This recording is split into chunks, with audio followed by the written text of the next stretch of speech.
بسم اللہ الرحمن الرحیم۔ السلام علیکم ورحمۃ اللہ وبرکاتہ۔ آج میں آپ کو ایک ایسا وظیفہ بتاؤں گی جو دونوں جہانوں کے سردار امام الانبیاء خاتم النبیین صلی اللہ علیہ وسلم کی زبان اطہر سے نکلا، اور آپ صلی اللہ علیہ وسلم نے فرمایا کہ افضل الذکر لا الہ الا اللہ۔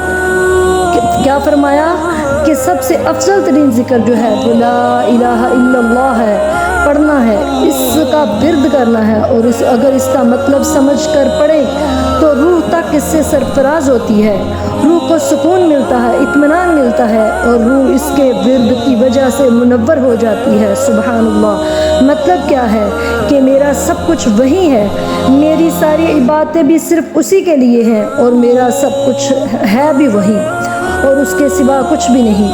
تو اگر ہم دنیا کی مثال دیکھیں تو جس دوست کے ساتھ ہمارا تعلق گہرا ہوتا ہے نا، تو ہم اس سے فون پر بات بھی کرتے ہیں وقتاً فوقتاً، اور میسیجز بھی کرتے رہتے ہیں، اور ملاقات بھی کرتے ہیں، کھانے پینے کی دعوتیں بھی چلتی رہتی ہیں، اور ہر خوشی غمی میں اس کے قریب بھی ہوتے ہیں، اپنے محبوب دوست کے۔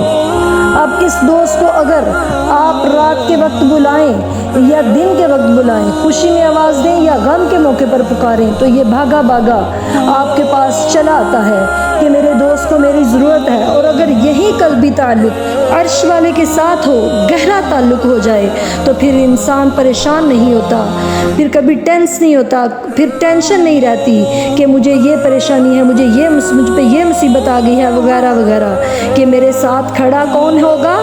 تو پھر یہ سارے شکوے ختم ہو جاتے ہیں۔ تو یہ لا الہ الا اللہ اس مقصد سے، اس نیت سے پڑھیں کہ میرا تعلق اللہ سے ہو جائے، تو پھر اس کی ذرا برکات نوٹ کریں۔ رحمت للعالمین صلی اللہ علیہ وسلم فرماتے ہیں کہ جس شخص نے صدق دل سے، خلوص کے ساتھ، نیت کے ساتھ ایک دفعہ پڑھ لیا لا الہ الا اللہ کہ میرا معبود، میری عبادت کا حقدار، میرا سب کچھ وہ اللہ ہے، بس ایک مرتبہ پڑھا ہو، اور اگر اسی وقت اس کی موت واقع ہو جائے تو زندگی اسی پر ختم ہو جائے، تو آپ صلی اللہ علیہ وسلم فرماتے ہیں من آخر کلامہ لا الہ الا اللہ دخل الجنہ، کہ جس کی زبان پہ یہ آخری کلمات ہوں تو وہ جنت میں داخل ہوگا۔ سبحان اللہ۔ اللہ پاک ہم سب کو موت کے وقت کلمہ نصیب فرمائے، آمین۔ لیکن نکلتا ہر زبان سے نہیں، اسی زبان سے نکلے گا جس کی زبان سے یہ عادت ہوگی پڑھنے کی۔ تو لہٰذا چلتے پھرتے اٹھتے بیٹھتے اس کو لازماً اپنی زبان کا وہ ورد بنا لیں، تو اس کو ایک وظیفہ بنا لیں، تو انشاءاللہ تعالیٰ موت کے وقت ضرور یہ کلمہ نصیب ہوگا۔ کچھ اس سے تعلق بنایا ہو تو پھر نکلتا ہے، اور پھر یہ کلمہ اٹھتے بیٹھتے جیسے میں نے آپ کو بتایا کہ پڑھیں، اور پکے سچے دل سے پڑھیں۔ یہ نہیں کہ آپ پڑھ تو کلمہ رہے ہیں لیکن زبان سے تو کہہ رہے ہیں، عمل اس سے بالکل الٹ ہو۔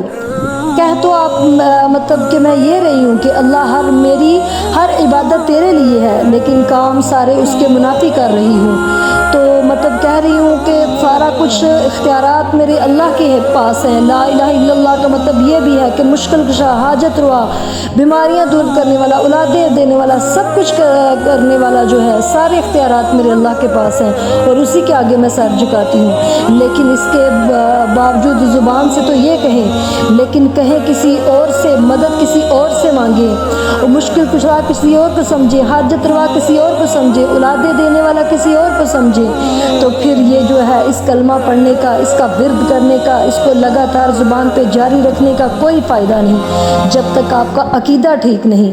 تو لہٰذا اپنے عقیدے کو ٹھیک رکھتے ہوئے پڑھیں، تو انشاءاللہ تعالیٰ اللہ کے فضل و کرم سے موت بھی شہادت کی ہوگی، اور کلمہ پڑھتے نصیب ہوگی انشاءاللہ تعالیٰ، اور دنیا کے سارے غم، پریشانیاں، تکلیفیں، بیماریاں بھی دور ہو جائیں گی۔ اللہ تعالیٰ ہم سب کو افضل ذکر لا الہ الا اللہ کو عام کرنے کی توفیق عطا فرمائے، اس پہ عمل کرنے کی، اس کو سمجھنے کی توفیق عطا فرمائے، آمین۔ السلام علیکم ورحمۃ اللہ وبرکاتہ۔